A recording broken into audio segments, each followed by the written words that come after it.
Sering terjadi gempa adalah pertanda kiamat. Assalamualaikum warahmatullahi wabarakatuh. Salah satu tanda kiamat dan akhir zaman adalah banyaknya terjadi gempa bumi. Terdapat beberapa nas yang menjelaskan hal ini. Rasulullah Shallallahu Alaihi Wasallam bersabda, "Tidak akan tiba hari kiamat hingga banyak terjadi gempa bumi." Hadis riwayat Bukhari. Dalam riwayat yang lain disebutkan gempa bumi terjadi dalam waktu yang cukup lama, selama beberapa tahun. Dari sahabat Salamah bin Naufal As-Sakuni radhiyallahu anhu, beliau berkata,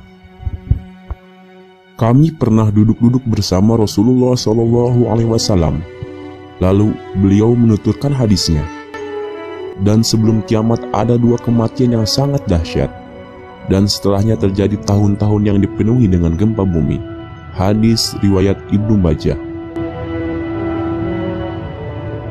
Ibnu Hajar al-Asqalani menjelaskan, gempa bumi terjadi hampir di seluruh penjuru bumi. Beliau berkata, "Sesungguhnya gempa banyak terjadi pada negara-negara di utara, timur dan barat. Namun yang nampak dari maksud lafaz banyak adalah mencakup keseluruhan dan terjadi terus-menerus." Fathul Bari.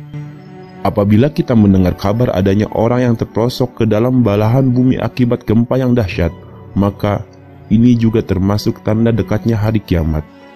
Nabi Shallallahu Alaihi Wasallam beliau bersabda, "Menjelang tibanya hari kiamat akan ada orang-orang yang dirubah bentuknya, ditenggelamkan ke dalam bumi dan dilempari batu."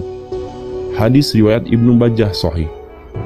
Secara umum, tanda kiamat adalah terjadinya gempa bersama bencana dan masalah-masalah besar.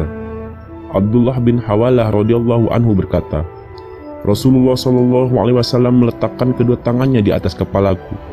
Lalu beliau berkata, 'Wahai Ibnu Hawalah, jika engkau melihat kekhilafan telah turun di atas bumi yang disucikan, maka telah dekatlah gempa, bencana dan masalah-masalah besar. Dan hari kiamat saat itu lebih dekat kepada manusia daripada dekatnya kedua tanganku ini dari kepalamu." Hadis riwayat Ahmad Sahih. Ibnu Mas'ud berkata ketika terjadi gempa, "Wahai manusia, sesungguhnya Allah menginginkan kalian untuk kembali, maka kembalilah padanya." Tafsir At-Tabrani.